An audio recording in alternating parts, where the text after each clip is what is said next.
Les personnalités des organisations féminines venues des différents pays d'Afrique et des provinces de la RDC se réunissent à Kinshasa pour partager les informations et échanger l'expérience de leurs pays respectifs sur les cas de violences basées sur le genre. L'on peut citer les violences en lieu de travail, les injures sexistes, les violences imputables à l'État, les mutilations sexuelles, les mariages forcés, les droits à la terre et autres. Organisés par les panels chargés d'accompagner la RDC à la présidence de l'Union africaine pour l'exercice 2021-2022, cet atelier a permis à tous les participantes d'insister sur l'autonomisation de la femme africaine. Les difficultés rencontrées par les femmes sont de la même nature, témoignage des délégués à cette cérémonie ouverte par la ministre du Genre, Famille et Enfants.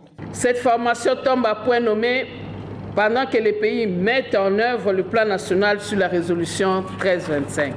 Julienne Lusenge, femme courageuse et experte au panel de l'Union africaine, a à son tour édifié l'assistance sur les cadres et outils novateurs pour lutter contre ces genres de violences, avant de soutenir la créativité et l'ingéniosité des femmes dans la lutte contre la pauvreté, d'où son appel aux États africains à soutenir la femme, première actrice du bien-être familial. L'ampleur de ces violences diffère selon les pays.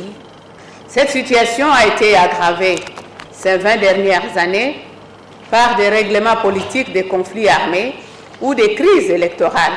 Point de vue partagé aussi par Catherine Ondimba de l'ONU Femmes.